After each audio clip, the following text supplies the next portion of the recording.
Which job is a lot less fun than most people expect? Oh my gosh, Build-A-Bear. Weirdest and most frustrating thing. Granted, I didn't make it a super long time in the job and seeing kids so happy is great. But they are really strict and the bad times get pretty bad.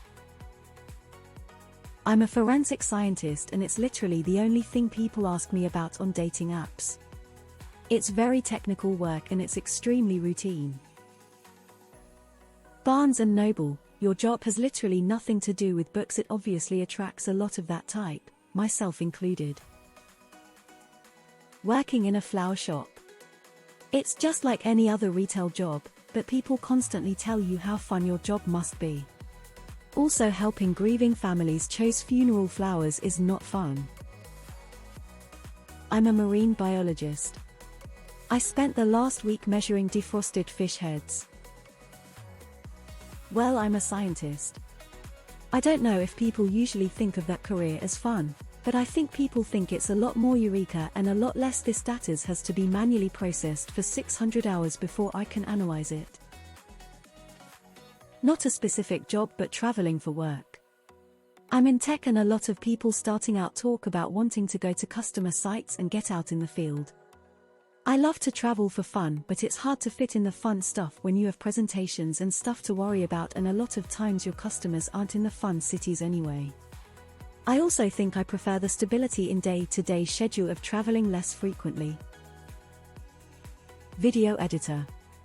The more I do it, the more I can't be asked. Although not necessarily bad, beekeeping. Get used to the constant sound of buzzing during hive inspections, swarm removals, plus wearing the protective suit in hottest weather for hours on end. Give or take the situation. Also, there appears to be a large number of beekeepers allergic to bees, so EpiPens are a must. I always say the more fun it is to go somewhere, the worse it is to work there, like amusement parks and arcades. Baker. Coming into work at 4 a.m. so you can have a 6 and baked goods is miserable. Demolition. Everyone wants to break shit with a sledgehammer. Everyone is tired of lifting that sledgehammer by 5 swings. Nobody wants to load the broken stuff into bags or a wheelbarrow and take it to the dumpster. Video game testing. I've been working in the game industry for 6 years now, and teaching for 2. Testing video games is thought to be just, oh, you just play games all day. Lol, but it's actually very specific and arduous. First of all, there are a bunch of testing methodologies such as load soak testing, whiteroom testing, version testing, to name a few, but the most common one is functionality testing. Functionality testing is so if I walk into that corner with the shotgun in my inventory, I can clip through the wall, but if I have my M16 in my inventory, I don't clip through. Paleontologist. You don't get to work with full dinosaur skeletons and do all kinds of awesome expeditions. You're mostly sitting at a desk looking at some pictures and logging stuff on your computer, maybe examining a fossil occasionally. If you're lucky, you can go on a real dig, and OMG spend hours in the hot sun dusting off rocks. Acting. All the ones we see on TV and movies are the 0.0001 of incredibly lucky and talented people who manage to thrive in a hostile and overcrowded industry. And even when you are working, the actual job itself is 99 sitting on apple crate in hot makeup waiting for some grips to move a lighting fixture. Then you say 3 lines over and over again for an hour, and then you rap. Accountant. Everyone thinks it's all fun and number crunching. But the constant stream of women throwing their panties and wanting to bear your children is honestly exhausting. Working in a music store, musical instruments. Your days are spent listening to 50 different people play 50 different riffs poorly simultaneously, as if they're all putting on their own concert. Being a writer. I always thought it was my absolute dream job. But the only job I could get after college was working in a content mill as a blog writer. I used to work 70-hour weeks staring at the computer in a basement of an old bank writing bullshit articles about the dangers of mold, fence cleaning, and why you need a commercial awning, and the dream turned into a nightmare. While I still write occasionally, I am now working as a communications person, so it is a bit less heavy. Trimming weed. IDK why people think working with weed is like working in the Willy Wonka factory. It's not. You literally get to make tiny cuts with sticky scissors for 8 hours. I have seen this question before, and then it was Zookeeper at the top comment too. Nice. Anyways, there's this making of Frozen 2 mini doku. Most animators work weeks for a minute of animation of one character, if not less. At one point they decided to leave out a piece that one person had solely been working on. Must be crappy to be part of the credits without being able to say this is my part. Working at a Charles Dickens fair is interesting, but not incredibly fun.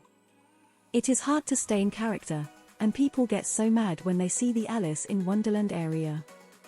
Yeah, we know it's not Charles Dickens, but we can't have a kids' play area in the world of Oliver Twist, okay? Seeing all this makes me feel like I don't want to have a job, but instead live off fish. As in catching and eating, it's my favorite thing to do, not the job of a fisherman.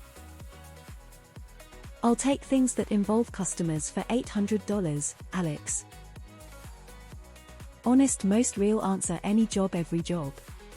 Until you've done it, you only have an idealized version of it in your head. Librarian. It's not all books and being quiet. There are also spreadsheets. Cybersecurity. Bro, the movies do us no justice. Hacking is not as fast nor is it as easy as the media makes it. It's a great field, but you spend a lot of time researching or watching paint dry, especially in the government side. Edit. I'll never be able to answer all of your questions. I'll answer some PMS as I get a chance. Edit 2. No more questions about the field. Getting spammed. Bar bouncer. Hours of tension and boredom interrupted by moments of adrenaline-fueled fear for your life. Then some asshole pukes cheap booze on your shoes. Edit. I was 19 when I started, and I thought I would be getting paid to meet lots of girls and listen to live music. Which I did. I also had knives pulled on me, endured threats on my life, got my nose broken not even in a fight, and stood around and did nothing most of the time. You don't get to relax, though, because you're constantly looking for trouble. Awful job. I write adult fanfiction as a side hustle. After a certain point it's just like writing a paper, except you have to keep thinking of different synonyms for a penis. Zookeeper. Don't get me wrong, it's awesome to be around so many amazing animals and care for them. But the smells are ridiculously, insanely foul. I have a really strong stomach and it's still tough for VE. Had some interns quit over it. I was warned about the smells when getting into the field, but thought, oh, I've volunteered at animal shelters, I know what animal stink smells like. Nope. Not even close. Video game tester. You aren't spending your time playing completed, fully realized games. You are playing the same level of a game over and over, seeing if there are bugs. Managing a dog hotel. Breaking up dog fights, dogs shitting in the lobby, and the occasional awful owners. Edit. Thanks for all the upvotes. Sad. My most popular comment is about my job, lol. After reading through this thread for 20 minutes, I've concluded that every job sucks. Pilot. You could lose your career with a single illness or injury, which could be happening to me soon. Teacher. Summer's off cool. Week for Thanksgiving cool. 2 weeks for Christmas cool. Entitled parents shit. School district and administration wanting you to do 2 different things shit. The kids sigh. Okay, I love the kids so much, but they absolutely break your heart 100 of the time. There are assholes, sure, those aren't the ones who break your heart. It's those kids you can't help. Whether it's from a shitty home life, bullying, or they just aren't smart. It's those kids who you go above and beyond for, but at the end of the day, you can't be there for them all